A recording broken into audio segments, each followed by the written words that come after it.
ये जो बेडोल तत्व है ना, ये कैसे कैसे इसके अंदर परमेश्वर ने एक एक अंग को किस प्रकार मां के गर्भ में रचा है, इस अद्भुत तरीके से बनाए गए बेडोल शरीर को सिर्फ परमेश्वर ही जानता है। किस तरीके से हमें बनाया है कोई इंसान नहीं जानता।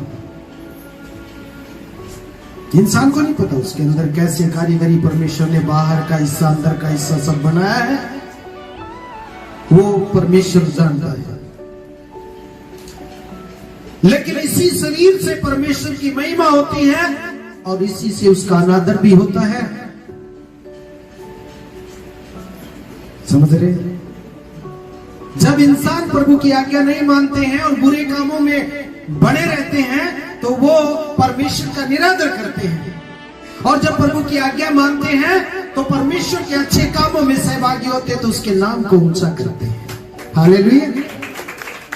इसलिए कहता है कि सोने से भी और कुंदन से भी बहुमूल्य तेरा वचन है और शहद से भी मीठा तेरा वचन है। हालेलुया। जो हमारे शरीर में है वो दो तीन चीजें हैं, उनमें से एक का जिक्र करूंगा मैं, जुबान। जो जीभ होती है वो एक आग के समान होती है। आग लग भी जाती है और पता भी नहीं चलता बोलने वाले को। ये क्या क्या काम करती है, क्या क्या नुकसान करती है, वो चीज हम वचन में देखेंगे। हालेलुया। क्या लिखा हुआ है, कोई जोर से पढ़े। हालेलुया। हालेलुया। जब हम अपने वश में करने के लिए घोड़े के मुंह में लगाम लगाते हैं तो हम उनकी सारी देह को भी घुमा सकते हैं। हाँ, घोड़ा जो ताकतवर जानवर होता है उसको किस रीति से कंट्रोल किया जाता है, उसको एक लगाम डालकर कंट्रोल किया जाता है, वरना उसका कान पकड़ के आप कभी भी उसको कंट्रोल नहीं कर सकते। क्या समझ रहे हैं? जब उसकी जुबान पे वो लगाम चुभती है, इधर उधर जब उसको खींचते हैं तो घोड़ा भी वैसे ही दौड़ता है। आपकी जुबान आपको दौड़ाती है। जब आप बोलते हैं तो इसमें कोई लगाम नहीं होती है, इसमें लगाम परमेश्वर का वचन लगा सकता है, वरना ये छोटी सी जीभ जो होती है ये पूरे इस वन में आग लगा देती है। यदि हम नरक की आग को महसूस करें तो कभी आपका सबसे ज्यादा खून जब फूकता है अंदर, क्रोध होता है और आप कुछ कर नहीं सकते किसी का, और अंदर कितनी जलन महसूस होती है। आप समझ रहे हैं, सभी के साथ ऐसा हुआ होगा। वो जो आग अंदर होती है, कुछ बस नहीं चलता है, उससे भी भयंकर आग नरक की आग है। और आज परमेश्वर ने जैसे घोड़े को कंट्रोल करने के लिए, उसको सही दिशा में दौड़ाने चलाने के लिए लगाम हम डालते हैं, परमेश्वर ने भी हमारे जीवन को कंट्रोल करने के लिए वचन की लगाम डालती है। हालेलुया। समझ रहे हैं? इसीलिए घोड़ा क्या करता है, उधर ही दौड़ता है जिधर आप दौड़ाते हैं। हमारा जीवन भी ऐसा ही होना चाहिए कि परमेश्वर का जो वचन होता है वो हमारे जीवन को कंट्रोल करे, हम उसके वचन के अनुसार दौड़े।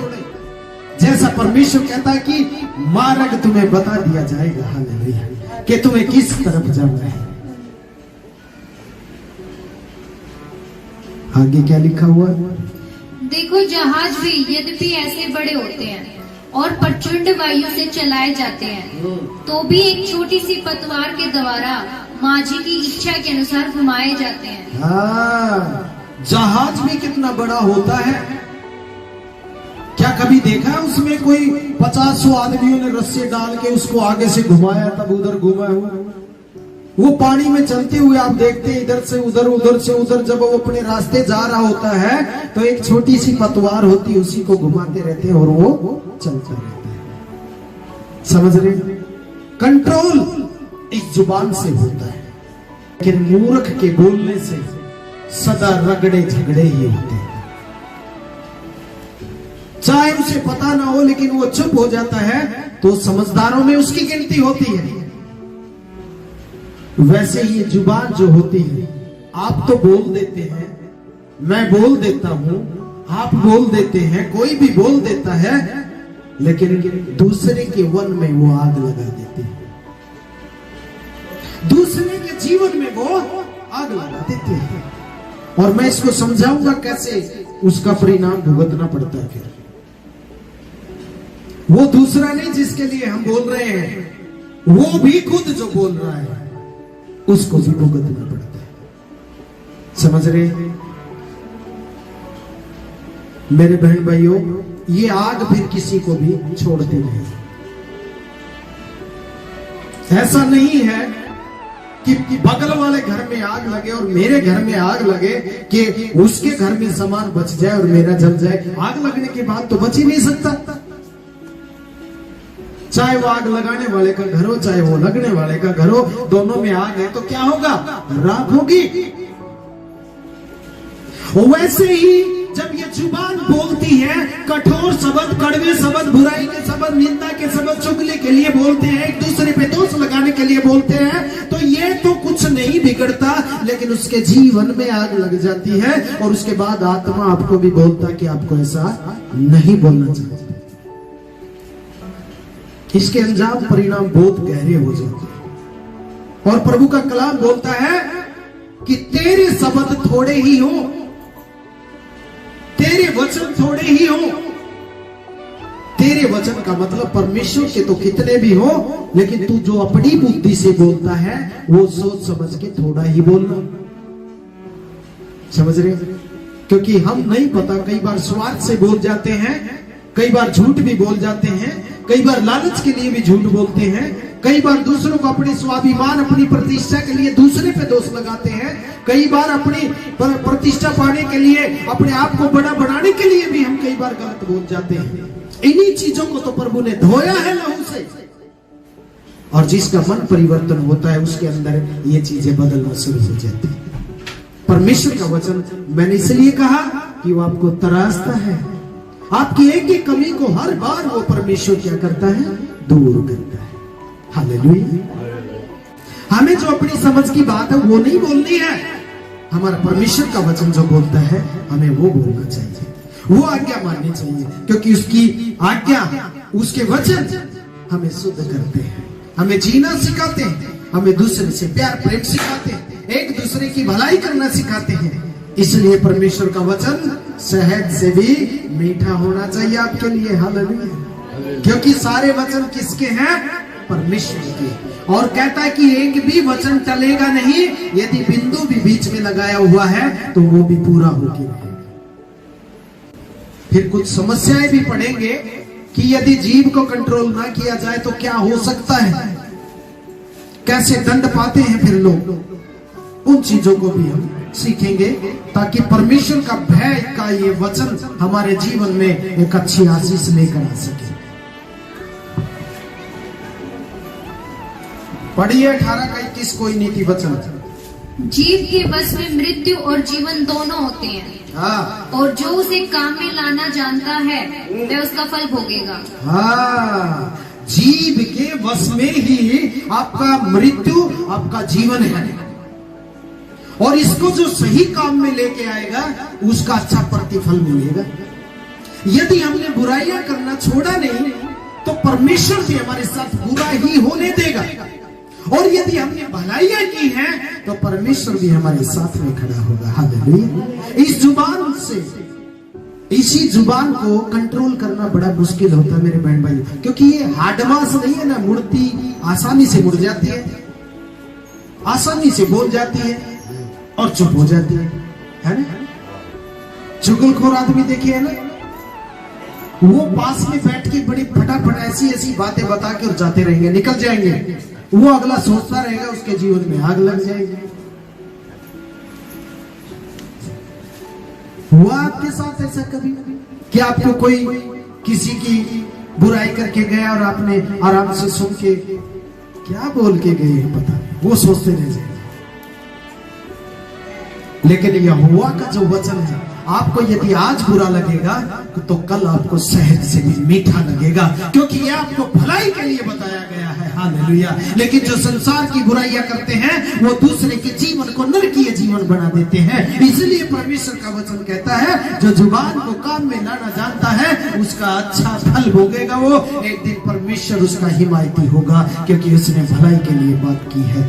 इसलिए तो हमें गवाह ठहराया है, हमें एक दूसरे को गवाही देने के लिए तैयार किया है कि जाओ लोगों को सुसमाचार सुनाओ कि परमेश्वर का इकलौता बेटा यीशु मसीह जमीन पर आया, उसने बलिदान दिया, उसने हमारी बीमारियों के लिए कोड़े खाए, उसने सलीब पर जान देकर एक कतरा लहू का बहाया, ताकि जो कोई विश्वास करे वो नाश ना हो बल्कि हमेशा की जिंदगी पाए। हालेलुया।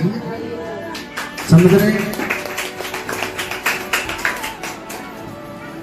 देखिए जुबान क्या चीज है, ये अंदर तो पड़ी रहती है लेकिन काम बहुत खतरनाक कर सकती है। बिना काटे मारे कुछ भी ऐसे ऐसे काम कर देगी कि पूरे कुनबे के कुनबे खत्म हो। समझ रहे हैं? लग रहे हैं मीठे? दाऊद क्या बोलता है भजन संहिता में, बड़े अच्छे होते हैं। एक बार उसके जीवन में जब दुख आता है, भयंकर दुख, एक बार उसका बड़ा बेटा उसके विरोध में खड़ा हो गया था और उससे डर के उसे भागना पड़ा। एक बार जब उसने गहरा पाप किया परमेश्वर के सामने, तो परमेश्वर ने कहा तेरा पहली संतान खत्म हो गई, ताकि तुझे पाप का पता चल जाए कि पाप करने की सजा क्या होती है। कई बार उसके जीवन में परीक्षाएं आई, लेकिन वो फिर भी क्या कहता है कि हे मेरे परमेश्वर, मेरे जीवन में जो दुख हुआ वो मेरे लिए भला हुआ, ताकि मैं तेरे नियमों को सीख सकूं, ताकि तेरी विधियों को मैं सीख सकूं। जब आपके जीवन में दुख आता है तो आप अपने आप को छोटा ना समझिए, निकम्मा ना समझिए, आप पश्चाताप कीजिए और परमेश्वर को कहिए प्रभु मैं और भी अच्छा बेस्ट बनना चाहता हूं। हालेलुया। शैतान तो चाहेगा आपको कि आप गिर जाए, कमजोर हो जाए, आप बैठकर चुगलियां करें, निंदा करें, बुराइयां करें, इस जुबान को उस काम के लिए इस्तेमाल करें जिसको परमेश्वर ने मना किया है। लेकिन हम वो कमजोर विश्वासी थोड़ा ही है, हम परमेश्वर की इस जुबान को काम में लाना जानते हैं किस लिए खोलना है मुझे। हालेलुया। जब भी बोले, पतरस इसलिए बोलता है कि जब भी बोलो ऐसे बोलो जैसे परमेश्वर का वचन बोल रहे हैं वो। हालेलुया। विश्वासियों की पहचान ही यही होती है। आज सीख रहे हैं किसके विषय में? जीभ के विषय। इस जीभ में आग होती है, आग जो दिखाई नहीं देती लेकिन अंजाम बहुत बुरा होता है उसका। संसार के समान में कोई आग लग जाती है तो दूसरा भी ले आता है, लेकिन जब जीवन में आग लग जाती है वो बुझाना बहुत मुश्किल है। आपके सामने जब जवान बेटा बेटी आपका कहना नहीं मानते हैं, आपके विरोध में खड़े हो जाते हैं, वो आग ही तो होती है। जब आप उनको एहसास कराना चाहते हैं कि बेटे मैंने तेरे लिए क्या नहीं किया, बेटी मैंने तेरे लिए क्या नहीं किया, और वो कहते हैं क्या किया, क्योंकि जो दुख आपने सहे हैं उनके लिए और पाल पलोस के जब बड़ा किया, और जब उनके पास बुद्धि आई है तब उनको पता नहीं है कि आपने किन दुखों में होकर उनको बड़ा किया है। इसलिए वो आसानी से बोल देते हैं, क्योंकि इस जीभ पे कंट्रोल नहीं है। इस जीभ पे तो ताला लगा वो ही लगा सकता है परमेश्वर का वचन। वही जो भय देगा उस भय से जुबान रुकती है। हालेलुया। मेरे बहन भाइयों, इस जीव से हम दूसरे के जीवनों को बचा भी सकते हैं और बेवजह से किसी के जीवन में भी आग लगा सकते हैं। इसलिए परमेश्वर का वचन कहता है कि जीव को लगाम दो, इसको इस्तेमाल करने का तरीका सीखो। ये इजरायली लोग जो थे,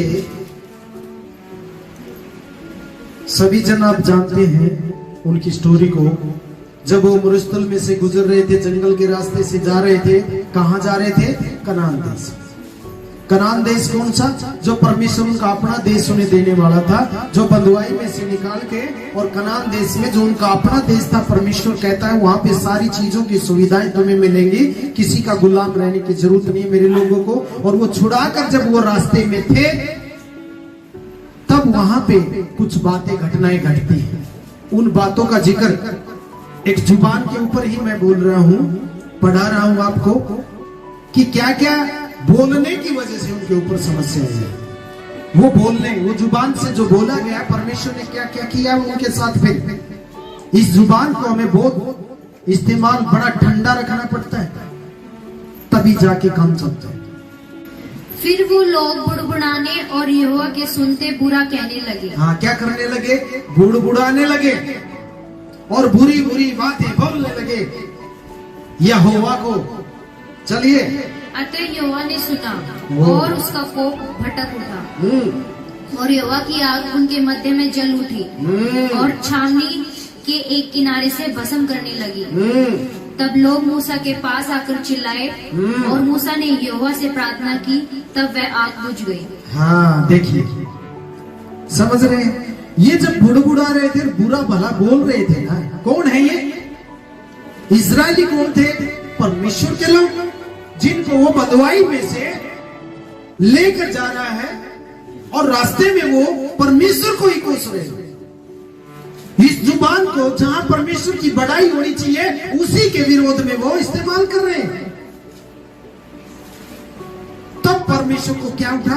क्रोध उठा और इधर से आग शुरू की और उधर तक पहुंचा दी उसने। मतलब जब कभी हम गलत इस्तेमाल करते जुबान का, तो क्या करते? परमेश्वर को क्रोध दिलाते हैं।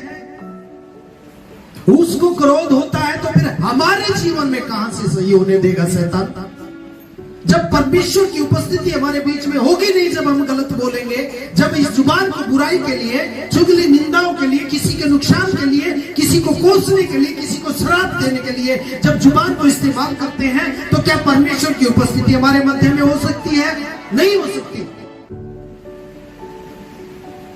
उसको क्रोध दिलाना होता है जब जुबान का गलत इस्तेमाल होता है, और शैतान को मौका मिलता है और फिर जीवन में अस्त व्यस्त सिस्टम शुरू हो जाता है।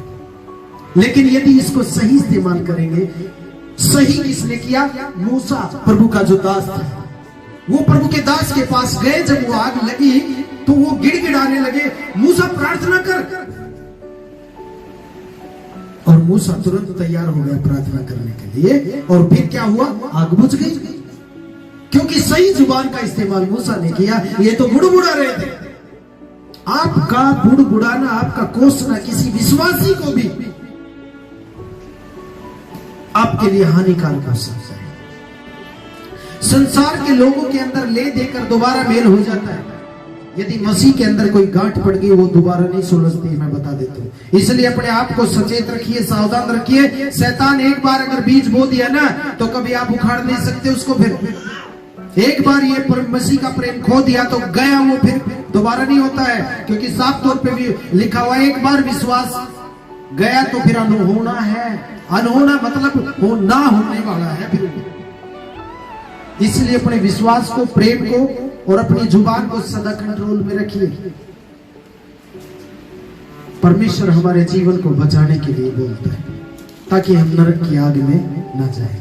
क्योंकि आप महसूस कर सकते हैं, बाहर से भी शरीर में जब कोई अंग कभी किसी आग में चला जाता है और कितना दर्द पीड़ा होती है। और जब कोई आपका कोई कहना नहीं मानता, जिसको आप हद से ज्यादा उसकी भलाई करते हैं और वो आपकी कहना नहीं मानता है, तो आपके जीवन में भी कैसी आग लगती है।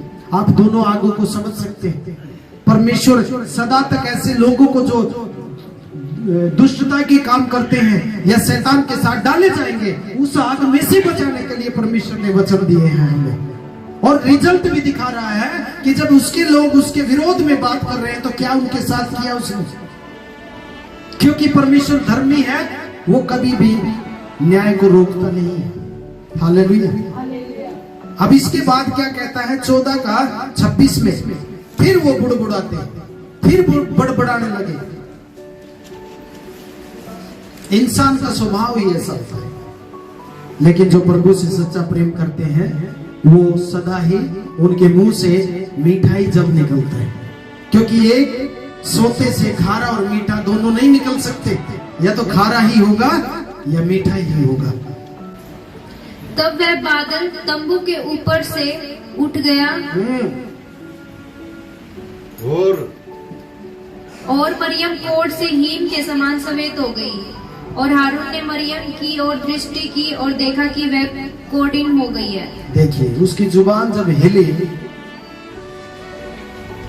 मरियम ने मूसा को कोस दिया कि तू गणाइंडी पाक रह गए।